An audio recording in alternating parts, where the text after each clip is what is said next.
Assalamualaikum warahmatullahi wabarakatuh. Waalaikumsalam warahmatullahi wabarakatuh. Rekan-rekan yang bahagia, senang bisa ketemu siang hari ini. Jadi diskusi kita kali ini merupakan webinar seri pertama yang nama tajuk acaranya namanya COK, Cangkrukan Online Kita. Hari ini kita kedatangan dua tamu istimewa. Pertama Mas Rozil, penulis buku yang sangat terkenal, sejarawan, serta Mbak Agnes, presenter kita. Beliau berdua akan mengawali diskusi kita siang ini tentang kemanusiaan sepak bola. Teman-teman Bonek Writer Forum saat ini sedang menyusun sebuah buku yang judulnya Tolak Bala Sepak Bola, yang hari ini ditulis oleh Mas Yamadi Patiseno, Mas Arsenal Kitchen di mojok.co. Silakan bisa dibaca di mojok. Teman-teman, mekanismenya kita mengalir santai aja. Kita beri kesempatan pertama kepada Mas Rozil, kemudian Mbak Agnes. Waktunya fleksibel aja. Sampai sahur juga nggak apa-apa. Zoom-nya bisa dipakai sampai sahur. Buka bareng sambil nge-zoom. Kemudian kita lanjutkan sesi diskusi, ngobrol bareng. Karena tema kita memang cangkruan, jadi kita mengalir saja. Begitu, silahkan Mas Rozil, dipersilahkan. Mohon izin yang lain saya mute nih, kesannya enak.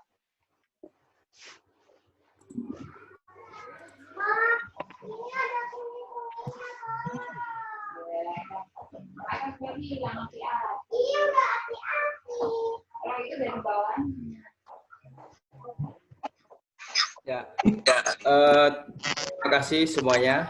Selamat siang.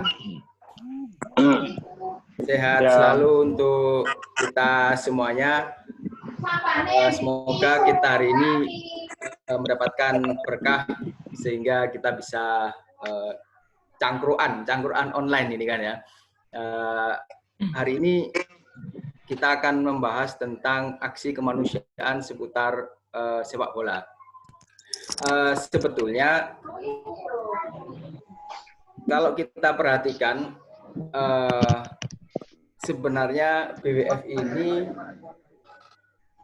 aslinya ada semacam ini ya. Bonek Writer Forum. Ya, Bonek Writer Forum. Penulisnya Bonek mau bikin buku, aku mau pengen tahu.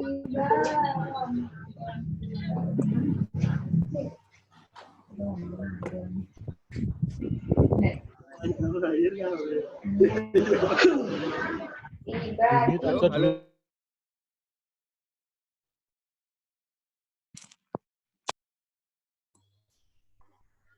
Ya, selamat siang semuanya.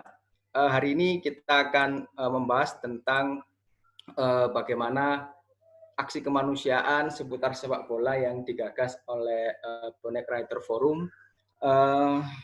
Sebenarnya apa yang kemudian kita kerjakan selama ini merupakan salah satu gagasan sederhana sebenarnya ketika kita mengalami kebosanan saat bekerja dari rumah ya, work from home.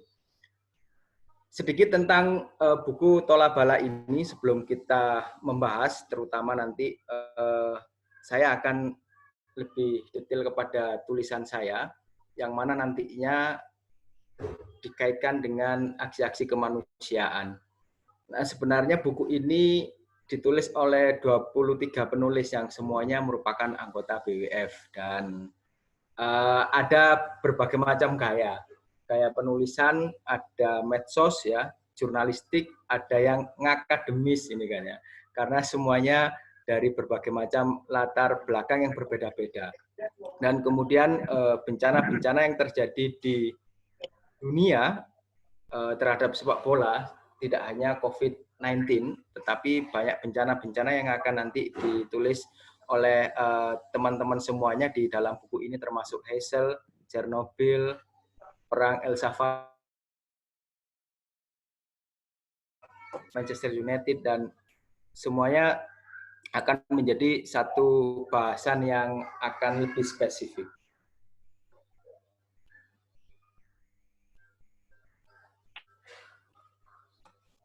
Kedua, terkait dengan sepak bola dan bencana.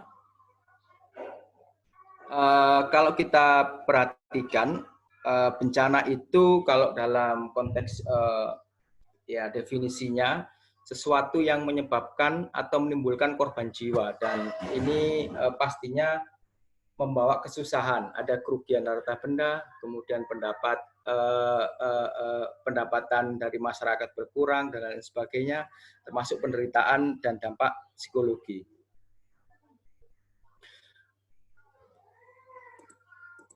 Kemudian bencana itu dalam kehidupan manusia akan terus ada dalam proses perjalanannya waktu. Tidak bisa kita mungkiri bahwasanya bencana itu akan terus ada, baik apakah itu karena alam, kemudian non-alam. Alam itu ya termasuk gempa bumi, gunung meletus, dan banyak yang kemudian bisa kita kaitkan dengan berbagai macam bencana-bencana yang lain. Ada non-alam, ada juga campur tangan manusia, yang berarti sosial konflik yang kemudian terjadi di masyarakat.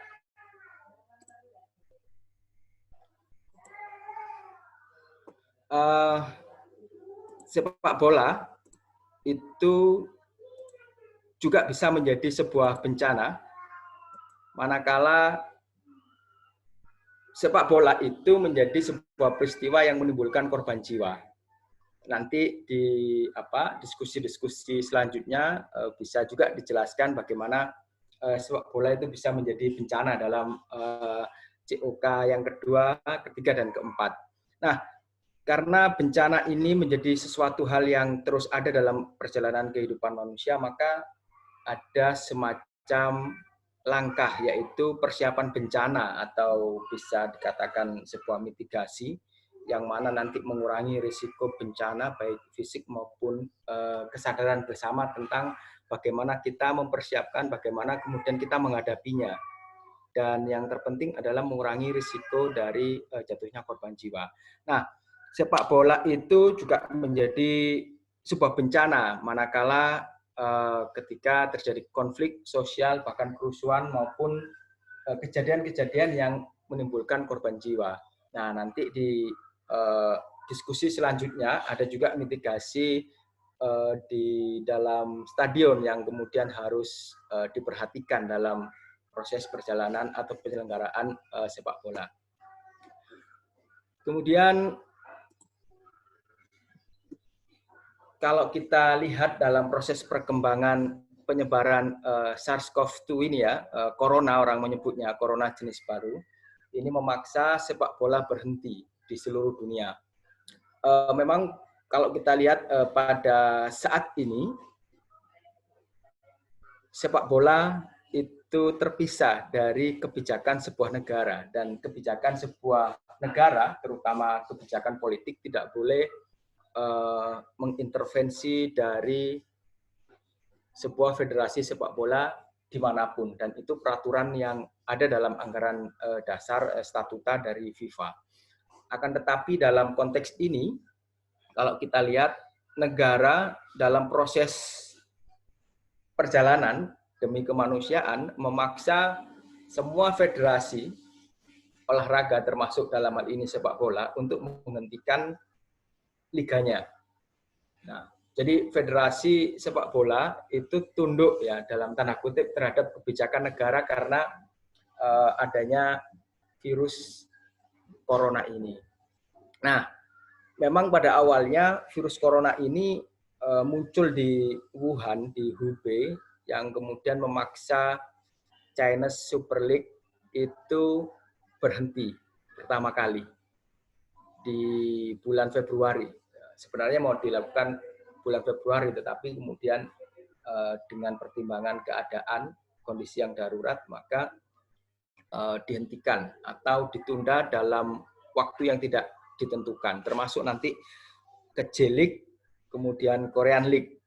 Nah, jadi Cina, Jepang, dan Korea pertama kali berhenti liganya. Kemudian dalam proses penyebarannya sampailah ke Eropa. Sampailah ke Eropa, terutama Italia. Di Italia Selatan itu menjadi dampak yang paling besar penyebaran SARS-CoV-2 ini, dan kemudian korbannya semakin meningkat, maka beberapa pertandingan dievaluasi oleh Menteri Olahraga Italia. Menteri Olahraga Italia menginginkan Serie A dihentikan atau dilakukan tanpa penonton.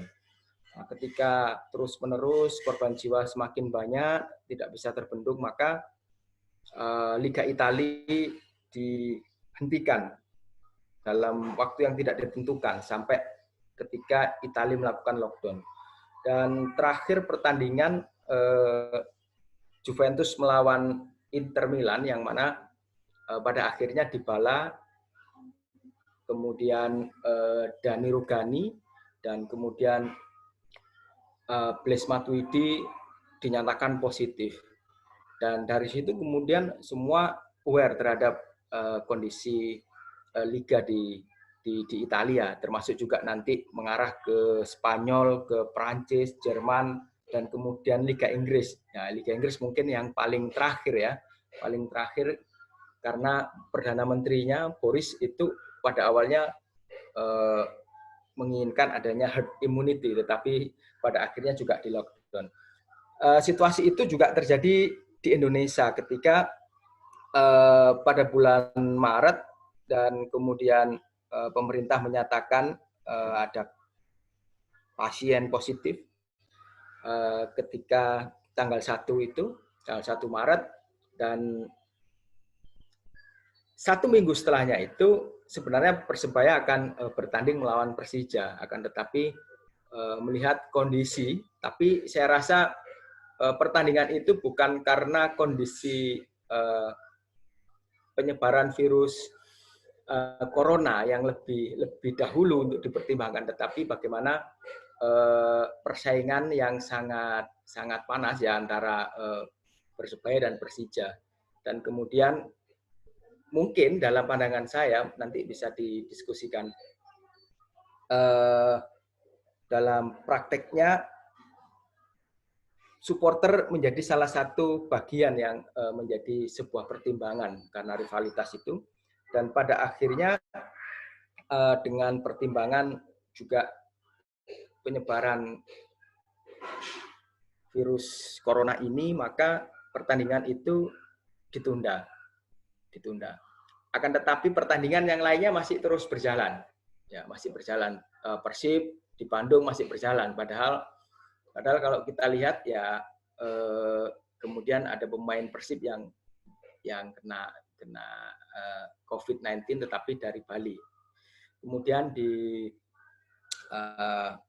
Jogja, di Sleman itu juga tetap diselenggarakan, tetapi dengan pertimbangan protokol, disiapkan sabun untuk cuci tangan, kemudian disiapkan pula hand sanitizer, kemudian cek suhu badan dari setiap penonton yang akan hadir di lapangan atau memadati tribun yang ada di Sleman. Nah, hal ini yang kemudian membuat beberapa liga di seluruh dunia pada akhirnya berhenti. Tidak ada liga yang diteruskan. Nah, kemudian menjadi salah satu bagian penting bagi perjalanan sepak bola di seluruh dunia. Nah, apa kaitan persebaran virus corona ini dengan sepak bola dan kemanusiaan? Nah, ini sebenarnya sepak bola dan kemanusiaan itu bisa saling menghidupi. Apakah berawal dari sepak bolanya atau kemanusiaannya? Ini menjadi beberapa ya hal yang kemudian saling melengkapi, saya rasa. Sepak bola terutama kalau kita melihat dari pandangan Sindunata dalam esainya, esai di Kompas itu saya pernah membaca, kalau kita kaitkan dengan situasi pandemi pada hari ini, mengajarkan banyak hal tentang nilai yang menurut Sindunata itu sepak bola tak ubahnya seperti realisme nasib. Artinya sepak bola itu tidak hanya menghadirkan sebuah keindahan, kemenangan, kegembiraan, atau bahkan kejayaan. Kalau kita perhatikan ya. Kalau kita perhatikan, kita pasti senang lah, klub kebanggaannya itu gembira. Akan tetapi pertandingan ini kan dilakukan oleh 2 tim ketika final atau memperebutkan juara. Pasti dong yang lainnya akan mengalami kekalahan. Nah, itu yang kemudian dikatakan realisme nasib.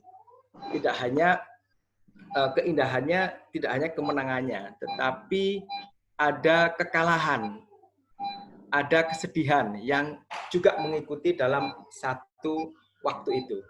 Nah, kalau kita lihat dalam konteks ini,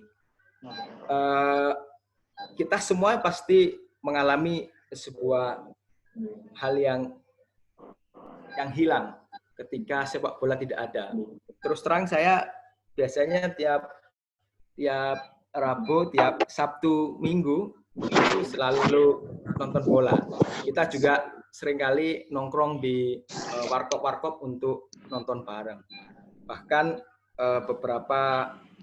beberapa kali saya menghidupkan ringtone lagu pembukaan Piala Champions, Liga Champions. Nah, itu untuk merindukan. Nah, pastinya semua akan rindu, termasuk juga bonek dalam kaitan supporter Persebaya ini tidak bisa mendukung Persebaya lagi, tidak bisa mendukung tim Eropa yang mereka dukung. Bahkan ya kalau kita lihat itu gojlok-gojlokane itu luar biasa antar bonek yang beda dukungan, semisal MU dengan Liverpool. Nah, pastinya sepak bola ini menjadi suatu hal yang dekat dengan kita. Bahkan kita bisa nonton dimanapun saja. Akan tetapi dengan adanya virus ini, maka sesuatu hal hilang, itu bagaimana cara kita menghadapinya. Ini realitas yang harus dihadapi semua, para supporter, termasuk bonek. Nah, kalau kemudian kita kaitkan lagi dengan kemanusiaan, sebenarnya bonek memiliki modal yang kuat karena bonek ini terbiasa libur mendukung sepak bola ini kan ya. Karena ketika Persebaya dikeluarkan dari PSSI ya otomatis banyak yang tidak bisa mendukung Persebaya. Ya, terutama Persebaya 27. Ya, mereka libur mendukung Persebaya, tetapi masih bisa nonton mungkin klub Eropa yang menjadi idola mereka. Jadi bonek libur di tribun itu sudah biasa. Bahkan punya pengalaman aksi yang banyak. Aksi yang banyak ini macam-macam. Apakah aksi turun ke jalan menyuarakan keinginan untuk Persebaya dikembalikan lagi, ataukah aksi-aksi yang lainnya, terutama aksi-aksi kemanusiaan dan solidaritas. Nah, ini yang juga menurut pandangan saya berdasarkan pemahaman tentang Sindunata, ya Persebaya terutama juga bonek ini ya seperti tak ubahnya realisme nasib.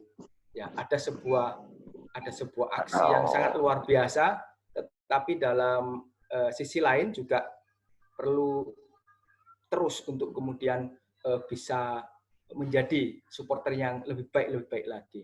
Nah, kalau kita lihat pengalaman aksi itu banyak ya. Kalau kita lihat dari tribun yang menjadi, mohon maaf di sini tribun yang mungkin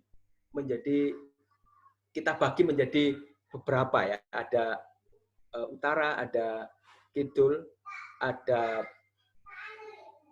timur, kemudian ada G21. Nah, itu banyak aksi-aksi solidaritas yang dilakukan oleh mereka. Kalau GN punya bonek disaster response team, kemudian kalau kita lihat ada juga yayasan ya panti asuhan bonek, ini baru Persebaya yang punya, baru bonek yang punya ya, yang bisa menghidupkan bagaimana sisi sosial solidaritas itu tumbuh.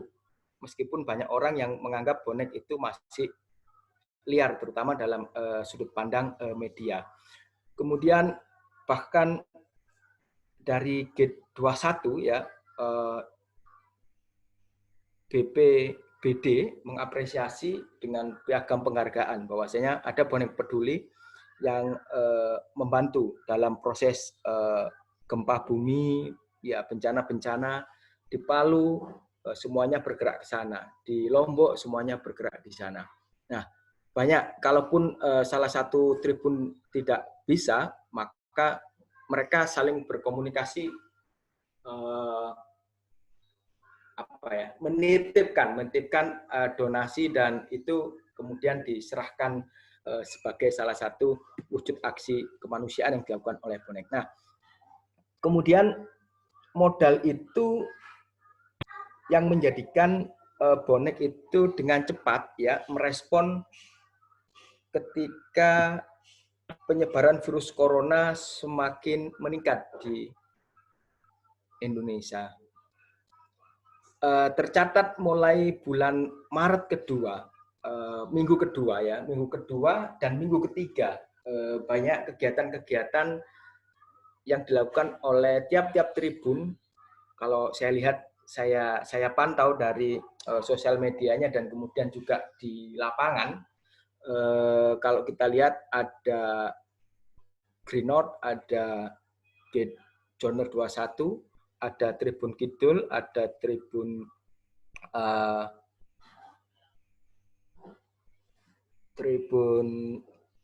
Timur. Ini banyak aksi yang dilakukan. Kalau kita lihat semuanya sepakat bahwasanya coronavirus itu harus dilawan dengan berbagai macam bahasa ya. Termasuk ada semacam ajakan. Yang pertama cuci tangan ya, PHBS itu penting sekali. Kemudian memakai masker, memakan makanan yang kemudian mentah ya. Jadi ojo mangan daging mentah kan. Gak usah panik, santai aja. Nah, itu kalau kita lihat. Kemudian di Tribun Kidul juga ada wis sik sak bosenmu kan. Wis sak bosenmu. Nah, itu menunjukkan kalau dari sisi bahasa kekuatan bahwasanya cuci tangan itu menjadi salah satu hal yang paling penting. Kemudian adoh teko panggon rame ya, ini physical distancing ya. Panganan sehat, gawe masker, ya, jaga jarak, ndonga. Nah, iki ono ndonga sisan. Nah, ini penting juga bahwasanya semua kaitan dengan PHBS, protokol itu dikampanyekan oleh bonek dengan berbagai macam cara mereka, dengan gaya mereka masing-masing. Kemudian dari Gate Joner 21 ini, saya kerja, kamu di rumah saja. Nah, ini menunjukkan bahwasanya ada support juga terhadap semua para pejuang COVID-19 yang berada di garis depan.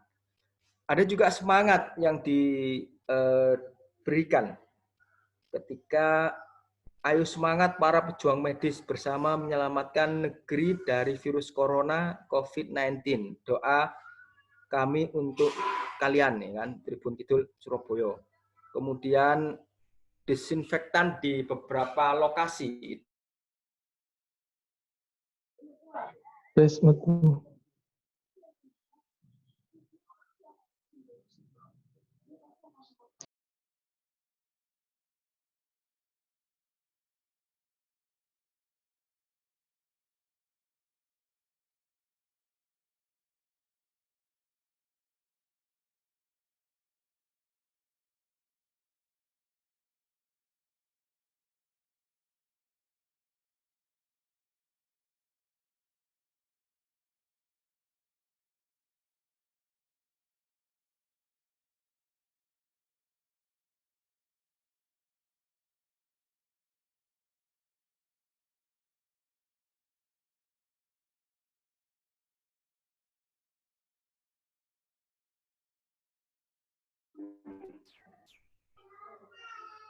Halo Mas Rosil.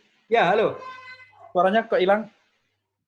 Ya, keputus jaringan saya rasa. Mohon maaf. Ini saya lanjutkan. Siap. Ya. Ya. Jadi berbagai macam tribun ini sudah bergerak mulai dari daerahnya masing-masing dan kemudian mereka melakukan sebuah gerakan. Ini saya rasa menjadi kesadaran bersama dan tidak dikomando, mereka bergerak dengan sendiri. Artinya mereka dengan kreativitas masing-masing tentunya sangat luar biasa untuk menguatkan sebuah gerakan-gerakan seperti itu. Nah,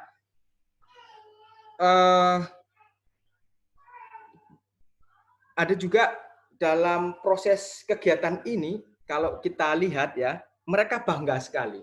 Mereka sangat senang dan menikmati.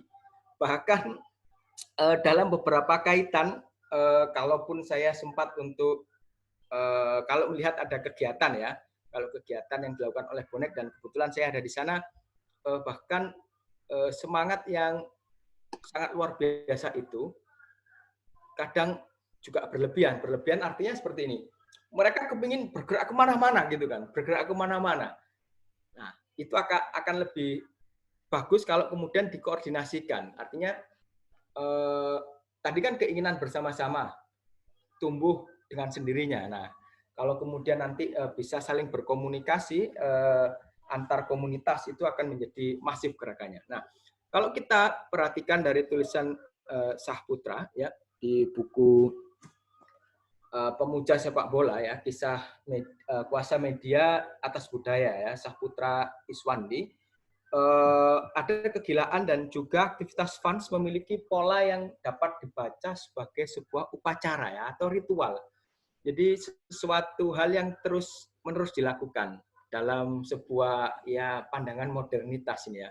Karena sepak bola itu menjadi semacam agama populer ya. Sehingga memunculkan keyakinan bersama, tak ubahnya seperti agama itu sendiri.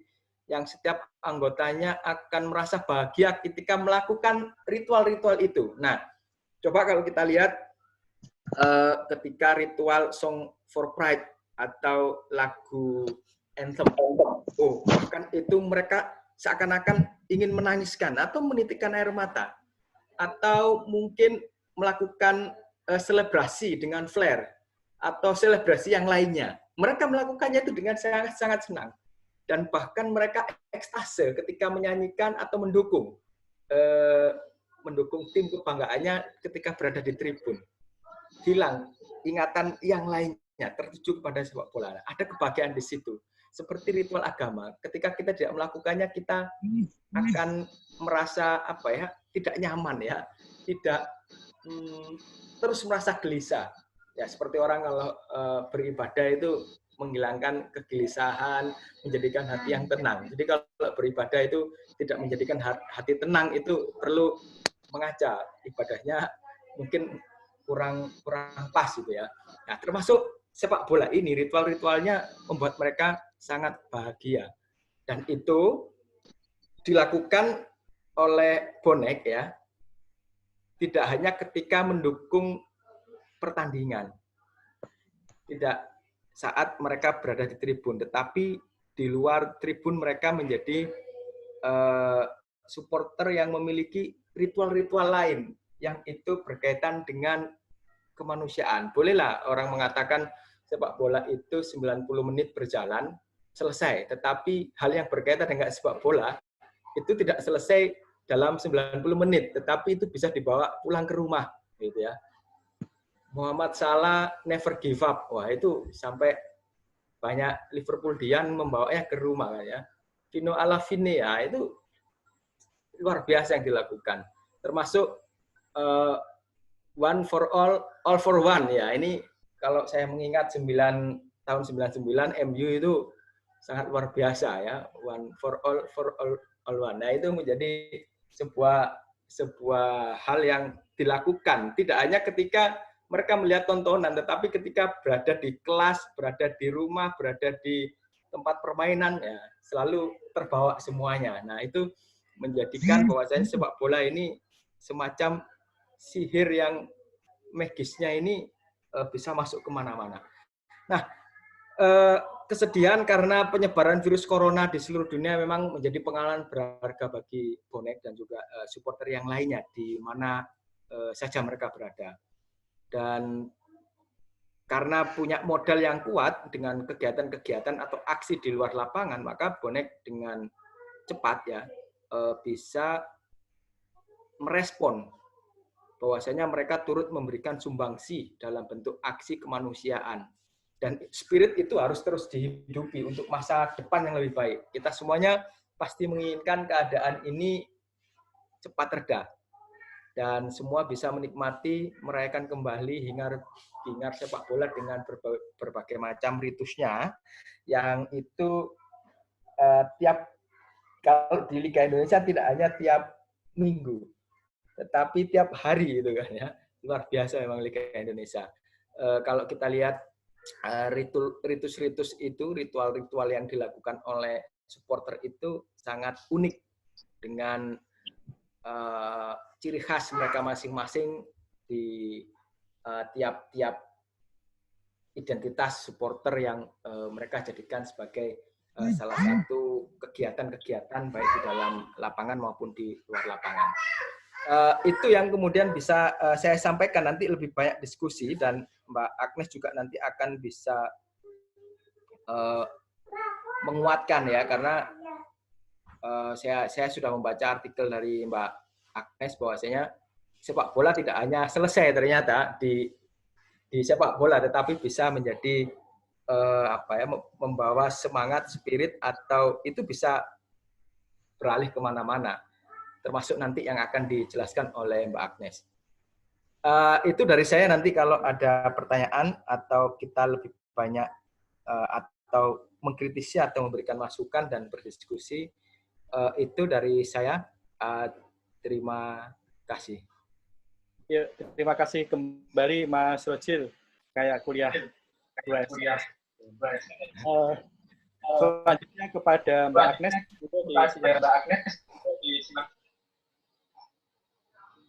Terima kasih semuanya. Assalamualaikum warahmatullahi wabarakatuh. Terima kasih sudah bisa bergabung untuk cangkruan online kita. Jadi bisa berjumpa dengan semuanya.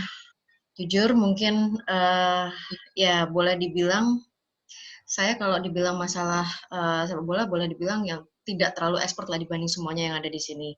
Saya sebagai penikmat, saya sebagai supporter, saya sebagai fans yang memang suka ngeliat bagaimana kesulitan dari sebuah olahraga yang namanya sepak bola. Dan saya melihat sepak bola itu bukan cuma sekedar olahraga, tapi dalam beberapa kali kesempatan sepak bola itu seolah-olah merupakan bahasa universal yang nggak perlu kita sampaikan ketika kita berbicara sepak bola, itu sudah bisa terbaca bahwa ada satu kesulitan tersendiri yang bisa dibangun, baik kesulitan itu terjadi di dalam lapangan atau di luar lapangan, terlepas dari rivalitas-rivalitas supporter ya. Tapi ketika itu disingkirkan, mereka ini sangat amat solid, apalagi kalau kita bicara tentang kemanusiaan. Saya mungkin nggak bawa materi seperti yang disampaikan Mas Ojil, tapi Mas Ojil tadi setidaknya sebagai pembuka bagaimana teman-teman ini menulis buku tentang kemanusiaan dan juga tentang dunia sepak bola, karena sekarang kan kita semuanya lagi berduka dengan persoalan COVID ini. Nah, salah satu artikel yang saya tulis, saya kebagian nulis terkait dengan insiden dari tim sepak bola muda yang ada di Thailand yang waktu itu terjebak di dalam goa. Saya meyakini tidak ada satupun yang kemudian mengetahui bahwa itu adalah insiden sepak bola secara murni. Saya pun juga mencoba browsing dari sejak insiden itu terjadi sampai dengan terakhir ini pun ya, itu sebenarnya adalah insiden secara manusiawi, insiden secara manusia yang kemudian membawa identitas sepak bola, karena yang terlibat yang menjadi korban di sana adalah tim sepak bola yang ada di Thailand. Tetapi kita bisa lihat bagaimana terhadap mereka yang jumlahnya sangat-sangat kecil, 12 orang plus 1 dari pelatihnya, kesulitan atau gerak kemanusiaan ini sangat-sangat terasa, bahkan menjadi perbincangan di seluruh pemberitaan yang ada di dunia internasional, karena tim SAR-nya pun juga nggak main-main, bukan hanya dari lokal Thailand sendiri, tapi juga dari luar. Betapa nyawa manusia itu sangat-sangat berharga dibandingkan dengan yang mungkin kalau kita lihat terkadang ada mungkin orang-orang yang menyepelekan, cuman ya udah sih kita ini cuman kematian berapa, berarti seharusnya kita ini menjadi lebih baik. Nggak gitu sebenarnya. Tapi di sini yang kita lihat adalah bagaimana nyawa itu pun sangat-sangat berharga, dan saya mengibaratkan bahwa bentuk kemanusiaan itu hampir sama dengan pertandingan di dalam lapangan. sampai dengan peluit berbunyi itu sudah habis-habisan, mati-matian, kita harus terus berjuang, kita harus terus apa istilahnya mengeluarkan yang terbaik, nggak tahu gimana caranya, kita harus benar-benar memberikan yang terbaik bahwa ketika peluit itu dibunyikan, ketika memang sudah titik terakhir, kita bisa mendapatkan hasil yang memuaskan. Kalau yang terjadi di Thailand, sesuai dengan artikel yang saya tulis, di sana sempat terjadi dalam salah satu bagian pertolongannya itu salah satu anggota tim SARnya meninggal dunia karena memang apa ya istilahnya ya ketika pengiriman makanan ada insiden sehingga dia meninggal dunia. Ya saya mengibaratkan kayak kalau kalian lihat pertandingan sepak bola ketika ada yang cedera ya nggak ada waktu sebenarnya untuk kita berduka terlalu lama karena masih harus ada yang diselesaikan oleh tim-tim yang lain yang ada di sana. Dan itu saya lihat sebagai satu bentuk soliditas yang luar biasa. Mereka berduka, mereka memikirkan pemain yang cedera atau yang mungkin terluka atau yang mungkin bermasalah, tetapi fokus mereka tetap satu bagaimana menyelesaikan pertandingan ini sampai dengan akhir. Dan itulah kenapa saya tadi mengatakan sepak bola itu bahasanya sangat-sangat universal. Ketika kita identikan dengan sepak bola atau mungkin katakanlah kita di sini dengan bonek gitu ya. Saya meyakini soliditasnya itu sudah di atas rata-rata bantuan-bantuan kemanusiaannya.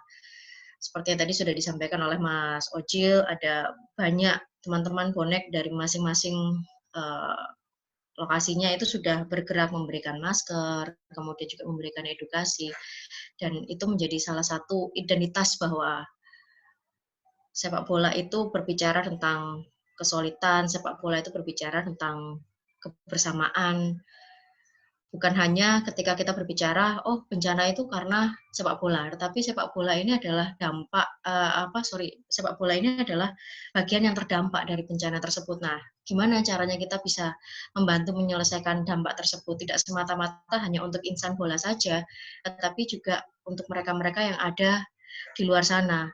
Dan mereka yang ada di luar sana secara tidak langsung melihat bagaimana identitas sepak bola kita ini ternyata bisa memberikan dampak yang luar biasa atas nama kemanusiaan. Dan saya selalu salut dalam setiap persoalan-persoalan, baik memang sepak bola yang memang benar-benar bencana tersendiri, dan juga sepak bola sebagai dampak, soliditas dari supporter dan juga pemain itu sangat-sangat nyata.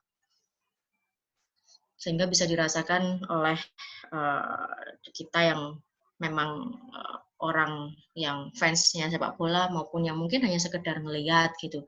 Tapi kayaknya mustahil sih ada orang yang tidak fans dengan olahraga ini karena sekali lagi itu tadi sepak bola bahasanya adalah universal. Itu mungkin yang bisa saya sampaikan mungkin nggak terlalu banyak karena nanti mungkin saya akan lebih senang mendapatkan sharing atau ilmu-ilmu dari semua senior-senior yang ada di sini. Itu dulu dari saya. Thank you. Ya, terima kasih Mbak Agnes. Teman-teman, kita masuk sesi diskusi. Monggo mengalir aja, boleh bertanya, boleh berpendapat, boleh bercerita, dan sebagainya. Monggo silahkan. Mungkin paling enak raise hand dulu aja di menu chat, jadi saya ngaturnya biar lebih mudah. Jangan lupa di mute dulu. Di unmute, mohon maaf. Monggo silahkan. Mas Rosi, Mas Juju, monggo silahkan.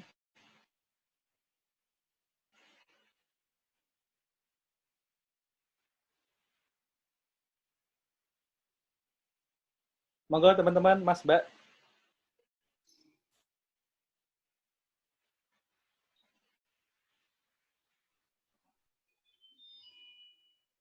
Mas Yunanta, monggo silahkan. Mas Fajar. Oke, monggo silahkan masuk, Mas. Oke. Assalamualaikum teman-teman. Saya bagus. Saya tertarik sendiri memang bagaimana olahraga sepak bola ini menjadi bukan sekedar permainan, namun menjadi sesuatu yang lebih dari itu kan. Saya kebetulan semalam tuh habis lihat film ceritanya, film itu loh, English Game yang lagi rame itu kan, yang lagi happening. Baru episode pertama. Nah itu disebutkan jadi cerita itu ada sebuah tim yang kemudian gagal nyaris tersingkir dari Piala FA di tahun 1800-an itu karena ini kan timnya pabrik gitu kan, tim para pekerja gitu. Pabriknya itu harus mirip sama kondisi COVID. Jadi karena kondisi ekonomi menurun, pabrik harus mengkat gaji karyawan hingga 5%, dan itu memaksa dana operasional tim sepak bola ini, si Darwin ini, itu diambil alih gitu kan, karena untuk menyelamatkan operasional pabrik gitu. Sehingga si klub ini kemudian nyaris tersingkir lah. Tapi kemudian di saat ketika para pemain-pemainnya ini sudah pasrah, sudah patah arang, kemudian ada beberapa di antara mereka yang kemudian menekat gitu kan, nekat untuk membuka membership klub, entah jadi apa. Yang mereka adalah ketika kemudian penduduk kota di area pabrik Darwin ini, walaupun dengan kehidupan yang melas banget istilahnya kan gitu, digambarkan di film situ, ternyata mereka rela untuk mengantri dan menyumbang, walaupun konteksnya adalah menjadi member dari klub Darwin. Sehingga si klub ini bisa punya uang buat berangkat dan bisa bermain walaupun kalah juga kan gitu ya. Tapi saya sepakat dengan Mbak Agnes sama Mas Rojil bahwa memang olahraga, terutama sepak bola itu sebenarnya beyond gitu ya, melewati batas-batas, melewati tidak sekedar 75 kali 100 meter, tidak cuma sekedar 90 menit atau tambah extra time ataupun segala macam, tidak cuma sekedar tidak dibatasi oleh tembok-tembok di sekitar GPT ataupun Tambak Sari. Lebih daripada itu. Sepak bola apalagi ketika sudah keluar dari stadion, keluar dari permainan, justru memberikan impact lebih besar, ya kan? Nah, ini yang saya juga sepakat kepada Mas Wajil bahwa dalam kenyataannya walaupun sepak bola secara organisasi FIFA itu ditutup untuk mandiri gitu kan ya, itu ada semacam message sebenarnya yang ingin diberikan kepada FIFA, kepada ini pendapat ngawur saya. Message bahwa mereka yang menyukai olahraga sepak bola ataupun pelaku harusnya memang berpikir untuk jauh ke depan, berpikirnya beyond. Jangan sampai terdistract oleh hal-hal yang quote to quote ya, tanda kutip itu bisa menjadi racun ya. Misalkan langkah politik kan sebenarnya baik, tapi kan harus diakui secara praktikal kan politik juga ada yang bikin keki kan gitu kan. Kita tahu misalkan beberapa pertimbangan hal lain harus sepak bola bisa lebih seperti itu. Jadi artinya begini, ketika sepak bola bisa dimainkan, maka itu menjadi semacam panggung utama, gitu, panggung utama. Tapi ketika tidak bisa dimainkan, maka sepak bola itu bisa menggerakkan kita untuk ingat bahwa ada kegembiraan yang kita rasakan yang bisa kita share kepada orang. Ada sportivitas yang saat kita lakukan pada saat kita nonton bola, itu bisa kita share ketika bola itu nggak ada, bukan berarti nggak bisa kita share rasa sportivitas, rasa bahagia, rasa senang, rasa sedih, itu nggak bisa, bukan berarti harus di-share di situ doang, tapi bisa di-share-kan di luar. Itulah kenapa saya pikir sepak bola seharusnya ataupun olahraga harusnya menjadi bagian dari kita sehari-hari gitu. Kalau kita bisa bersama-sama bergerak bersama menuju stadion, mendukung tim kesayangan kita gitu, maka kita pun bisa bergerak bersama-sama untuk ketika ada bencana datang, kita juga bisa menggerakkan perasaan yang sama untuk help each other. Alhamdulillah sih saya pikir juga teman-teman supporter bonek, terutama bonek gitu sudah banyak memberikan praktikal apa tuh langkah-langkah yang menurut saya lebih nyata gitu ya ketika kita menghadapi bencana seperti ini kan gitu kan, menghadapi situasi ekonomi, menghadapi kondisi di lapangan yang tidak seindah ketika kita nonton bola di stadion, bahkan nonton bola pun nggak selalu indah kan gitu. Ini alhamdulillah, dan kita, benar kata Mas Rojil, kita berharapnya yang kita tularkan tuh bukan cuma sekedar kesenangannya ya, tapi bahwa kita bisa tunjukkan kepada orang bahwa ketika kita bahkan ketika tidak ada sepak bola pun, as a bonek, as a supporter, sebagai supporter kita menjadi manusia gitu. Bahwa sepak bola ini menjadi sebuah manusia, menjadi bagian dari pembentukan manusia yang baik. Saya ingat banget salah satu adegan semalam. Di film itu adalah ketika ada seorang pemain dari klub yang lebih kuat lawannya Darwin gitu kan, yang kemudian kebetulan saat itu dia adalah juga menjabat sebagai pejabat FA.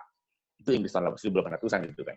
Sehingga dia bisa merubah tuh aturan seenak-enaknya kan gitu kan. Kemudian dia ditegur secara halus oleh istrinya bahwa sepak bola ini membuat kamu senang, tapi kemudian juga membuat kamu tidak lebih baik ternyata. Ya, itu ketika dia lupa mungkin ketika kita lupa bahwa sepak bola itu bukan cuma harusnya bukan cuma sekedar permainan, menjadi driven kita menjadi manusia lebih baik. kita seringkali lupa bahwa ya ketika ada bencana kita harus keluar sisi terbaik kita. Nah, harusnya sepak bola seperti itu. Tapi kalau sepak bola selama ini oleh negara di mana juga ya. Tapi saya pikir Indonesia juga satu yang bermasalah dalam merangkum sepak bola gitu. Ketika Indonesia negara ini gagal menangkap esensi sepak bola sebagai bagian dari menjadikan kita orang yang lebih baik gitu. Ya ini yang terjadi saat ini gitu. Aku rodok keki sebenarnya ketika saya kebetulan nulis gitu kan, nulis di buku yang nanti adalah tentang bagaimana Barcelona itu beradaptasi dengan dua letusan gunung di Islandia gitu, beradaptasi untuk men-treat pemainnya lebih baik, untuk terus berkomitmen terhadap sepak bola karena mereka yakin sepak bola ini harusnya menjadi semacam panggung yang memberikan kebahagiaan buat banyak orang, sehingga akhirnya mereka secara prestasi pun akhirnya ngikut gitu. Nah, di banyak contoh ketika COVID saat ini pun, walaupun saya juga menyadari bahwa terlalu berbahaya mungkin virus ini bagi sebuah kegiatan sepak bola, namun kita lihat bagaimana liga-liga itu tidak serta-merta menyerah gitu ya. Ya mungkin ada beberapa negara yang sudah memilih untuk berhenti ya, tapi ukurannya tuh enak gitu, mereka mengukurnya dengan enak. Nah ini saya nggak ngelihat gitu, bahwa ada masalah di mana ketika olahraga cuma menjadi show gitu kan, menjadi gimmick kehidupan negara ini gitu. Ya akhirnya ketika ada bencana ya udah kita matikan aja gitu. Dikat aja gitu, tanpa saya bisa merasakan nilai-nilai apa sih yang ukurannya seperti apa sih ukurannya ini, kok iso laga ini berhenti, kok iso laga ini melaku, ukurannya piye gitu kan. Ini yang disayangkan. Pada akhirnya itu membuat olahraga sepak bola ini lebih kecil sendiri gitu. Karena ya urusannya dari performa kan olahraga sama kayak konser, padha mbek liyane mek perkara ono show le gak apik showne cut ae potong ae gitu. Padahal enggak. Kita percaya bahwa lewat sepak bola itu kita bisa berbuat banyak hal sih. Nah, saya sepakat juga dengan Mas Fajri dan saya lebih banyak sepakatnya sih sebenarnya di sini memang bahwa bagaimana ini momentum gitu kan, momentum bahwa sepak bola ini ujian bagi kita yang mengaku suka sepak bola. Apakah kita bisa mengeluarkan kualitas terbaik kita sebagai manusia ketika pertunjukan ini pun tidak ada depan kita gitu. Kurang lebih gitu, Mas. Monggo. Ya, terima kasih Mas Bagus. Monggo silahkan Mas Ramo, dipersilahkan. Iya. Terima kasih Mas Moderator, terima kasih para pembicara. Baik, mungkin kalau saya berpendapat, saya banyak sepakatnya sih sama semua yang disampaikan, yang disajikan, bahwa dalam sepak bola itu ada yang namanya sportsmanship ya. Jadi bagaimana sikap-sikap yang menjunjung tinggi sportivitas itu sebenarnya tidak hanya bekerja di lapangan 75x100 meter itu, tapi bagaimana itu dibawa keluar begitu ya, sportsmanship itu, sikap sportivitas itu, respect sama orang ya kan. Kita lihat miniaturnya mungkin di lapangan sepak bola gitu, mau tanding salaman, kalau nggak salaman itu tidak menunjukkan respect misalnya. Itu kan sebuah miniatur di kehidupan sehari-hari, kita keluar di luar lapangan justru gitu, yang dalam skala lebih besar. Dan bahwa dalam miniatur itu sebenarnya kita bisa melihat karakteristik bagaimana ketika seorang fans sepak bola itu membawa perilakunya keluar.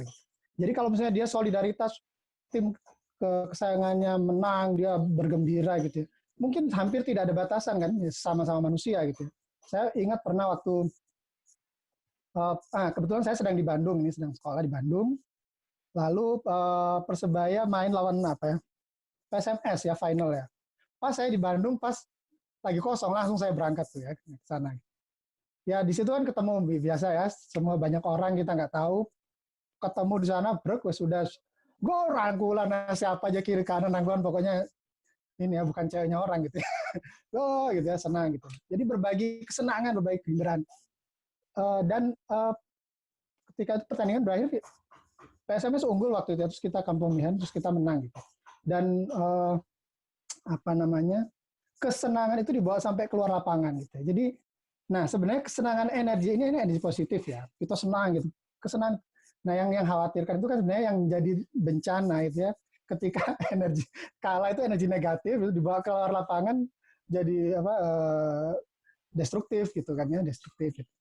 Bahkan ketika panpel mungkin juga tidak mengakomodasi penonton dengan baik, itu juga mungkin jadi benih-benih disaster gitu, jadi benih-benih bencana sosial gitu.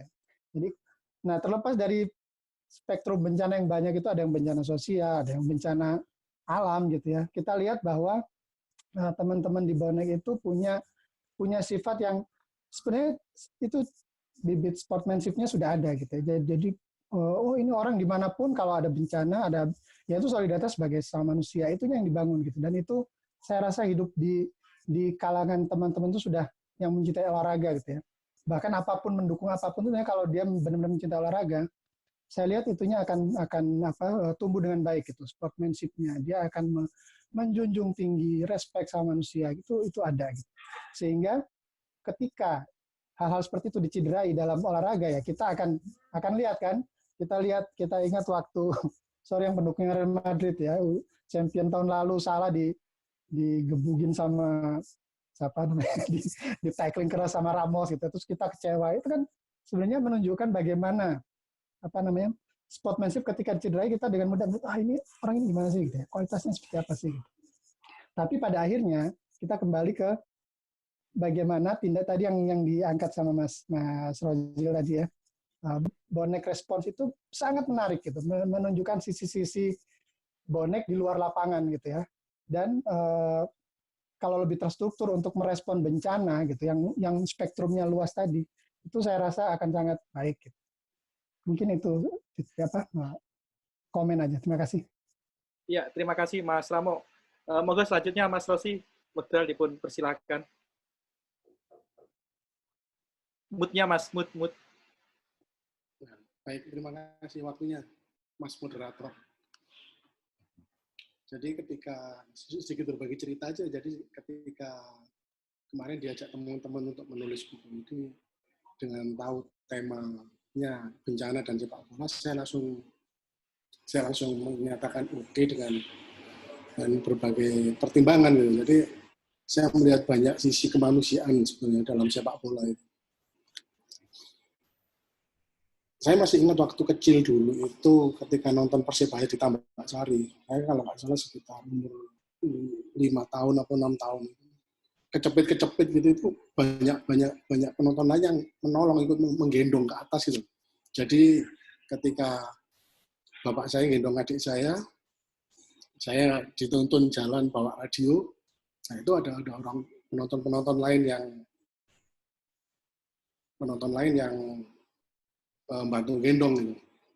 Jadi banyak pengalaman di situ. Kemudian ketika kemarin waktu saya ke Rusia, kebetulan ada Mas Jojo juga ya, ada Mas Jojo bareng saya juga, itu kita nonton Brasil lawan Serbia itu, kita nggak kenal siapa sebelah kita.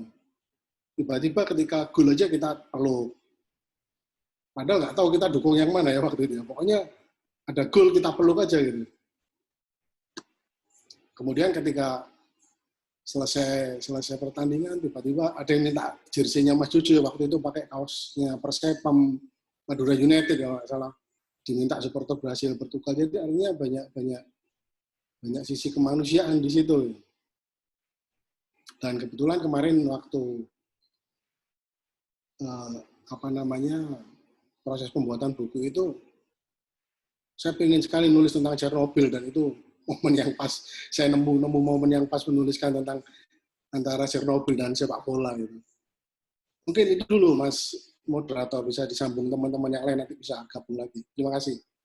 Iya Mas, siap Mas, matur sembah nuwun. Moga silahkan teman-teman yang lain bebas saja sambil nunggu buka dan maghrib.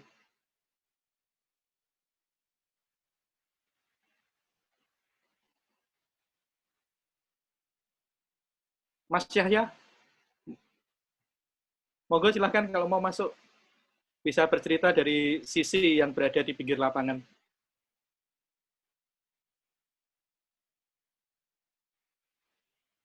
Halo.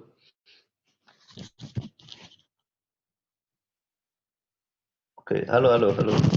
Ya Mas. Dengaran Mas? Halo. Halo. Oke. Jadi kalau masalah sisi kemanusiaan yang terjadi ya. Jadi waktu kejadian lawan Persija yang ditunda itu H-3. Tadi Mas Rojil kan mengatakan mungkin ada sisi-sisi lain di luar masalah pengaturan di sepak bolanya. Itu sebenarnya kalau saya lihat sih waktu H-3 Persija, saya sempat marah juga. Saya telepon teman saya di PSSI, teman-teman PSSI, dan itu dikatakan memang udah nggak bisa Mas, karena memang keputusannya Pak Anies waktu itu untuk menunda semua kegiatan olahraga.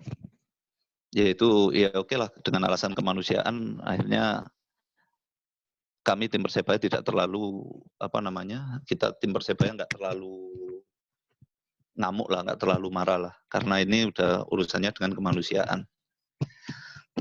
Ya benar, nggak lama kemudian ternyata ya itu pemainnya Persib kena terserang COVID, dan Mas Yunan Barito ya. Halo. Ya. Mas Yunan Barito waktu itu juga dinyatakan positif, asisten pelatih Barito. Ya memang salah satunya berdampak pada itu. Akhirnya kami ya udahlah. Memang ini akhirnya alhamdulillah tergelar pertandingan terakhir itu lawan Persipura di Surabaya.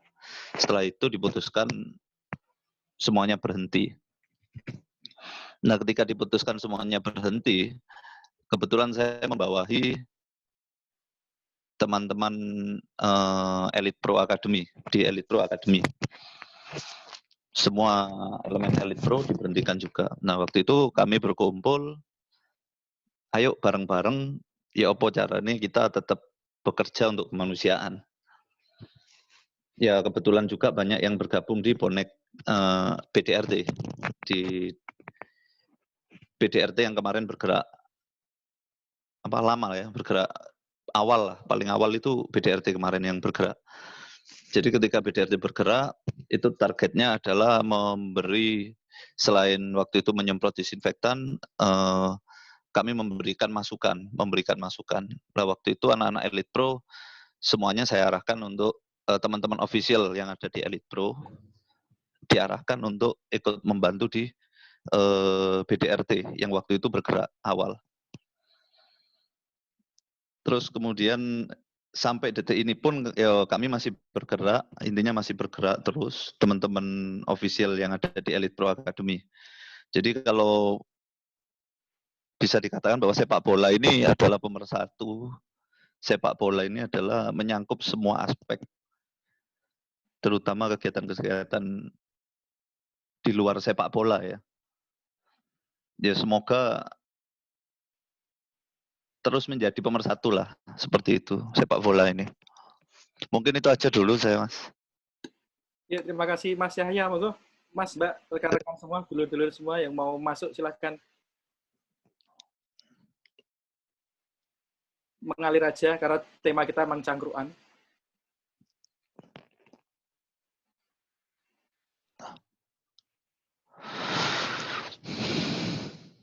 Mas Tulus. Betul.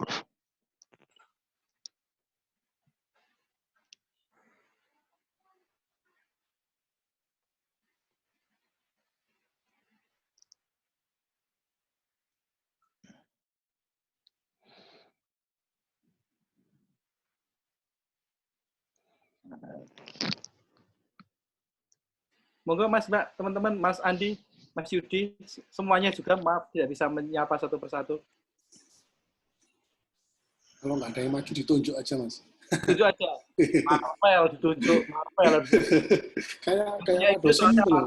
Kalau nggak ada yang ngomong, tunjuk aja. Ya. Saya nunjuk Mas Marvel karena yang punya ide ini adalah Mas Odisa.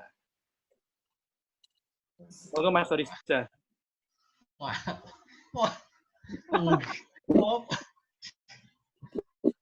Ya. Assalamualaikum warahmatullahi wabarakatuh. Selamat siang semuanya. Saya cuma ingin memperkenalkan bonek Writer Forum saja.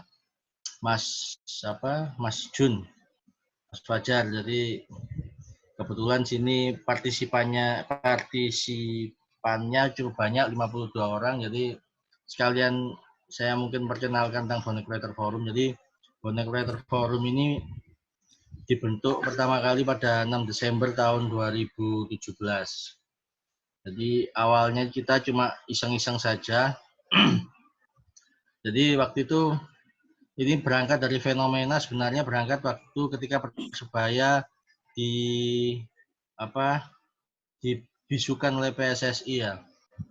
Selama kebetulan saya bekerja sebagai jurnalis, selama bertahun-tahun sebenarnya ketika jurnalis media mainstream itu banyak sedikit yang menulis soal bonek, saya banyak menulis soal bonek sehingga banyak dikenal di kalangan bonek. Tapi kemudian ada yang berubah pada tahun 2013, 2010, 2011, 2012, 2013 saat Persebaya dibisukan itu ternyata saya menemukan banyak teman-teman bonek ini memiliki kemampuan menulis yang luar biasa gitu. Jadi kemampuan menulis teman-teman bonek itu luar biasa, mereka menulis di media sosial dan rata-rata dengan bahasa yang walaupun mungkin stylenya keras gitu, tapi mereka runtut gitu. Nah, di sini saya kemudian melihat bahwasanya literasi sepak bola di kalangan supporter sebenarnya belum mati atau tidak bisa dikatakan mati gitu. Bahkan saya melihat ada benih-benih bagus di kalangan supporter. Saya lihat di Persebaya ya, saya nggak tahu di teman-teman yang lain karena saya melihatnya di situ. Nah, kemudian saya juga melihat mulai ada kebanggaan, bukan hanya kebanggaan ya. Teman-teman di media mainstream wartawan ini rata-rata sudah tidak malu-malu lagi mengidentifikasi dirinya sebagai supporter Persebaya. Sebelumnya kan rata-rata teman-teman media mainstream ini mungkin agak enggan ya mengidentifikasi dirinya dengan supporter Persebaya dengan bonek karena memang reputasi bonek kita harus akui memang buruk sekali terutama di era 90-an. Nah, dari sini kemudian mulai terpikirlah dengan beberapa teman untuk membentuk semacam forum, Bonek Writer Forum, yang dimana tujuannya sebenarnya menguatkan literasi sepak bola Indonesia secara umum dan secara khusus kami menulis soal Persebaya karena kami meyakini literasi sepak bola di Indonesia ini kan sangat lemah sekali. Bahkan untuk menentukan hari tanggal lahir Persebaya dan sebagainya kita kan masih harus mencari jejak dan sebagainya, mencari jejak sejarah, mencari dokumen dan sebagainya seperti itu karena selama bertahun-tahun itu kan tidak diperhatikan. Nah, dari pembentukan Bonek Writer Forum ini mulailah kemudian dibuat ada website namanya sejarahpersebaya.com yang itu bisa diisi oleh siapa saja, bebas, tidak harus dari anggota Bonek Writer Forum. Dan kemudian kami membuat 2 buku, yang buku pertama itu Make Persebaya Great Again. Ini judul ini berasal dari idenya Betet, Kuko Ismoyo, itu Make Persebaya Great Again. Jadi dia kelihatannya salah satu pecintanya siapa? Donald Trump. Jadi Make America Great Again lah, si Betet ini bikin Make Persebaya Great Again gitu. Nah, kemudian untuk buku yang kedua soal bencana ini juga ide dari teman-teman karena rata-rata teman-teman di sini adalah dosen yang suka WFH, maka akhirnya kita bikin soal buku tentang bencana. Ke depan kami berharap, saya pribadi berharap teman-teman yang di sini yang memang memiliki minat di dunia tulis menulis, literasi sepak bola dan ingin bergabung dengan BWF, mungkin bisa kontak langsung ke teman-teman yang ada di sini ya. Mungkin kita masukkan ke grup BA. Insya Allah ke depan ada banyak kegiatan terkait dengan literasi sepak bola, termasuk sebenarnya sudah berapa waktu yang lalu kami sudah merencanakan untuk Goes to School dan Goes to Campus sebenarnya. Ya, tapi ternyata kan terkendala beberapa hal. Pertama sibuk, kemudian sekarang COVID. Maka ke depan kami berharap kalau teman-teman ada yang minat bergabung dengan BWF, ya langsung nanti kontak ke teman-teman yang ada di sini untuk bisa bergabung di grup. Ini saya percaya akan memperkaya hasanah pengetahuan kita. Mungkin itu saja Pak dosen. Saya cuma memperkenalkan BWF saja. Terima kasih. Ya, terima kasih Mas Oriza yang ngompor-ngompori BWF terus-menerus. Sampai akhirnya juga diskusi ini bisa kita lakukan. Bahkan langsung 4 putaran kita rencanakan. Monggo silakan. Mas, Mbak, silakan.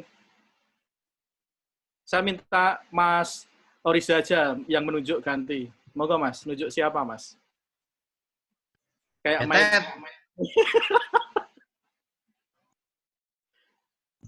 Langsung Betet. Mari Betet Fuad. Monggo Mas Betet.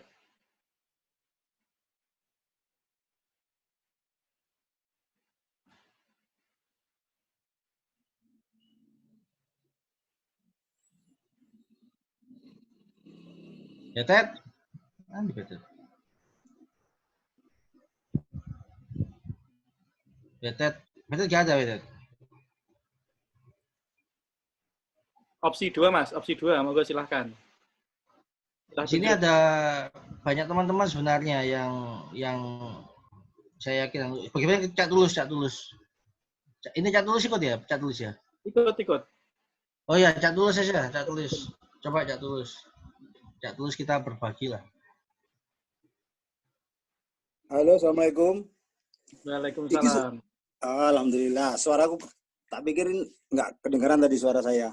Ngapunten, saya baru nginstal juga. Jadi belum tahu cara mengoperasikan Zoom ini juga seperti apa.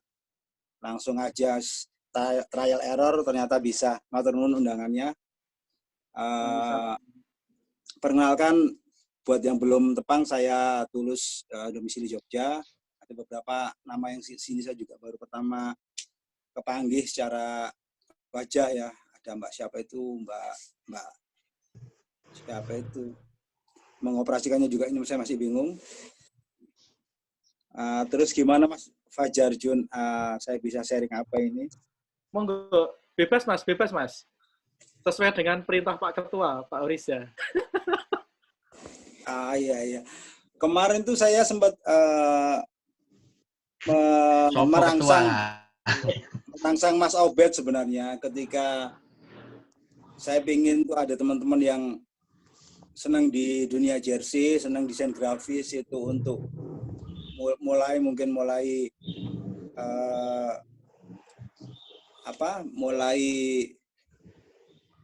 mencari data sejauh mungkin jersey kita tuh jersey apa aja dengan apa namanya home-nya seperti apa, away-nya seperti apa.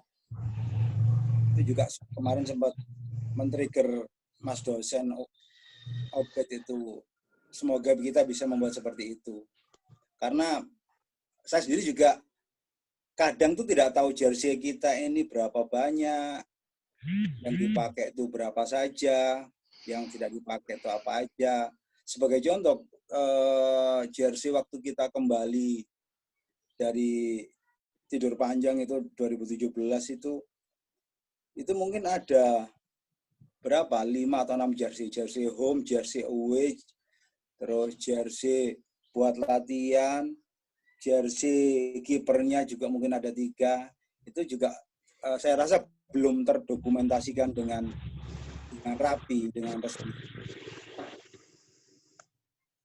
Terus ada juga mungkin kemarin sempat lihat beberapa buku jersey yang punyanya Eredivisie itu juga bisa buat sebagai sebagai patokan. Itu aja sih kalau sekarang lagi pengen ngomongin masalah jersey kemarin tuh sama teman-teman Surabaya Jersey Community dan sama teman-teman yang bergerak di bidang desain. Begitu mungkin Mas Fajar Jun. Oh iya, matur nuwun, bukunya Mas Fajar Jun sudah saya terima. Ya, monggo setelah ini Mas Iwe. Monggo Mas Iwe.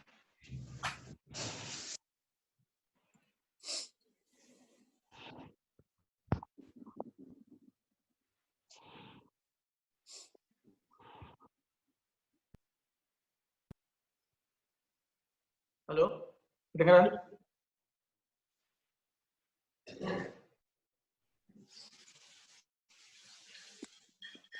Halo Mas Fajar. Ya. Gimana Mas? Aku ngomong apa ini? Bebas saja. Sesuai topik atau ada yang lain?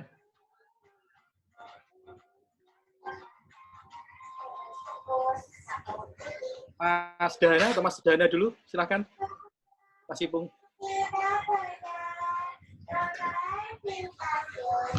Assalamualaikum warahmatullahi wabarakatuh. Buat teman-teman, banyak yang udah kenal sih sebenarnya. Pertama-tama saya ucapin terima kasih udah bisa diajak bergabung ini. Saya ucapkan selamat ya buat teman-teman WF ya yang udah berhasil mendokumentasikan sepak bola sangat menarik. Karena saya sendiri sekarang juga terlibat dalam pendokumentasian musik Indonesia. Mungkin nanti suatu saat kita bisa kolaborasi ya, bagaimana musik Indonesia juga bisa berpengaruh kepada olahraga terutama sepak bola. Hanya saya sendiri juga tertarik, mungkin dulu di era tahun 70-an, di era 80-an, banyak musisi-musisi mungkin yang juga terlibat dalam sejarah sepak bola Indonesia. Oke, yang pertama itu. Yang kedua, saya tadi dapat WA dari Putra Radio Pak Pamuji, yang mungkin sampai detik ini kita bisa takdiskan Pak Pamuji ini sebagai pendiri SIVB atau yang kita kenal sekarang ini sebagai Persebaya. Dia cukup pertama-tama cukup mengucapkan prihatin ya atas kejadian COVID-19 ini cukup melumpuhkan sepak bola nasional karena orang-orang akhirnya tidak bisa datang ke stadion, tapi dia cukup antusias melihat kabar-kabar bahwa bonek cukup antusias untuk menghidupkan semangat memiliki atau rasa memiliki satu sama lain, empati seperti itu. Yang kedua, pesan Pak Pamuji ini mungkin sudah sering kali diucapkan ke saya, cuman mungkin kali ini akan saya sampaikan ke teman-teman, mungkin bisa direalisasikan ya. Pak Pamuji, Om Aji atau Pak Aji ini ingin sekali nama bapaknya diabadikan, entah itu dijadikan nama museum atau apa seperti itu. Mungkin teman-teman bisa menrealisasikannya dalam bentuk seperti apa, mungkin bisa kolaborasi dengan Pak Aji sebagai putra radio dari Pak Pamuji. Ya, seperti itu Mas. Ya. Nice info, matur suwun Mas Ipung, Mas Dana. Monggo silakan Mas Mbak, kita masih ada waktu 10-15 menit lagi. Biar ada cukup waktu untuk menyiapkan buka juga dan sholat asar. Halo Mas. Iya Mas Ignatius Aryono, siap. Monggo silakan Mas. Mas Ignatius ini dosen Sanata Dharma, Jogja. Silakan Mas. Ya, baik. Selamat siang semuanya. Selamat siang Mas. Saya masuk ya Mas Fajar ya? Iya, clear. Salam kenal karena mungkin saya baru di sini. Saya Aryono, tadi sudah disampaikan Mas Fajar, saya dari Sanata Dharma. Sebelumnya saya mau mengapresiasi yang tadi bonek disaster respon tim ya. Respon tim. Yang mau saya tanyakan, apakah kalau di klub yang lain itu hal seperti itu juga sudah ada atau bagaimana? Mungkin ada yang bisa nanti mungkin Mas Fajar atau yang lainnya bisa menyampaikan. Apakah ini baru bonek saja yang punya atau supporter-supporter lain juga sudah ada yang punya untuk klub yang lain? Oke, kemudian tanggapan saya, memang materi hari ini menarik sekali karena kita bicara bencana, tetapi nah ini yang saya agak bingung nih, liga-liga itu kan udah bentar lagi udah mau mulai ya, itu kira-kira apakah memang sudah kondisinya sudah sangat memungkinkan untuk liga-liga, beberapa liga itu mulai kembali, apalagi yang paling cepat kan Liga Korea Selatan ya. Korean League akan mulai beberapa minggu ke depan. Nah, kira-kira menurut Mas dan Mbak di sini, apakah itu memang perlu untuk sesegera itu dilakukan atau bagaimana yang terbaiknya? Kemudian yang terakhir, saya sendiri karena dari akuntansi, saya sebenarnya juga sedang mencoba melihat bencana COVID ini kalau untuk klub sepak bola, dari sisi finansial tentu juga ada bencananya kan gitu. Korbannya mungkin bukan korban jiwa, tetapi lebih kepada misalnya adanya pemotongan gaji dan lain sebagainya. Nah mungkin nanti saya juga akan minta pendapat dari Mas Fajar dan yang lainnya di sini tentang hal yang mau saya pelajari itu tadi. Terima kasih. Ya, terima kasih Mas Aryono. Saya kembalikan kepada pembicara Mas Rojil. Monggo silakan Mas Rojil.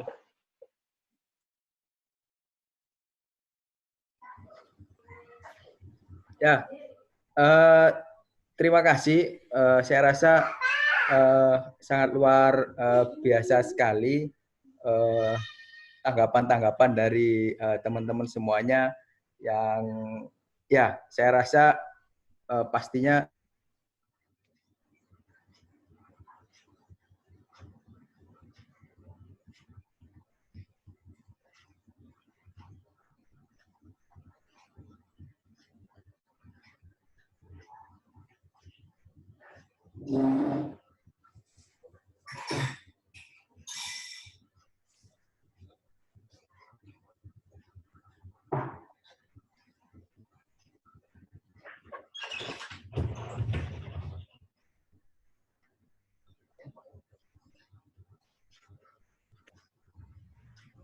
Rocil hilang, Rocil suaranya.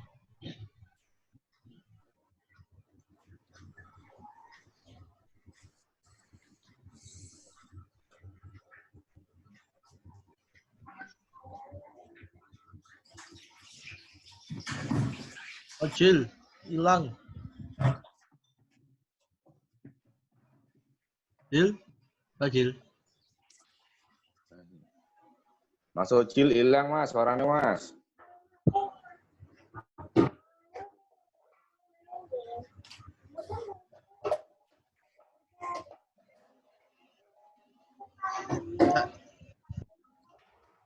Kalau boleh ini nanggepin dikit boleh? Ya nanggepin. Ya. Mas Ajar nanggepin Mas Bagus. Yang terkait apa tuh liga-liga tuh ya, apakah sudah dimulai apa enggak?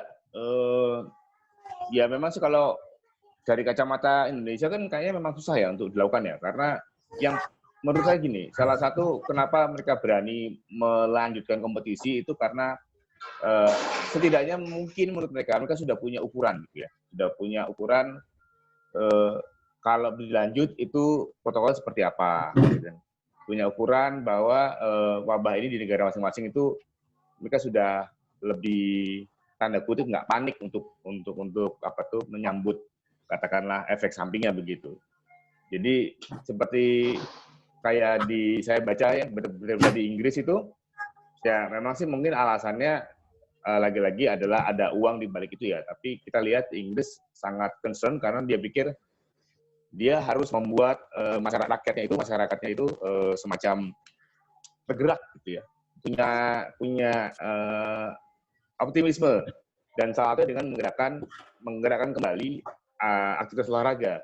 Ya, jadi dia meminta nanti sepak bola, olahraga lain untuk membuat assessment gitu kan ya. Iki misalnya melakukan mana ya opo kan gitu kan. Itulah kenapa. Tapi memang itu kan perjanjiannya panjang. Mungkin Korea sudah lebih punya ukurannya kan gitu kan. Inggris malah masih panjang kan gitu. Negara-negara lain seperti Belarusia atau Tajikistan, tempatnya si Manu yang bola-bola bikin hat-trick di sana sudah punya ukurannya. Jadi sebenarnya yang buat saya yang paling penting adalah bagaimana kemudian negara kita kalau mau meniru ya segera dibikin ukurannya sehingga kita tahu kira-kira kalau kita jalan kayak gimana, kalau nggak jalan seperti apa. Itulah kurang lebih. Monggo. Nambahi Mas ya, soal tentang kompetisi klub-klub sepak bola tadi mungkin masukan buat Mas Ignatius. Jadi selama sepanjang saya pernah baca memang klub-klub sepak bola ini nggak pernah mengalami krisis seperti sekarang ini gitu. Liga-liga di dunia rata-rata yang pernah saya baca itu bahkan pada saat Perang Dunia Pertama pun Liga Inggris nggak terhenti. Liga Inggris tidak terhenti saat Perang Dunia Pertama.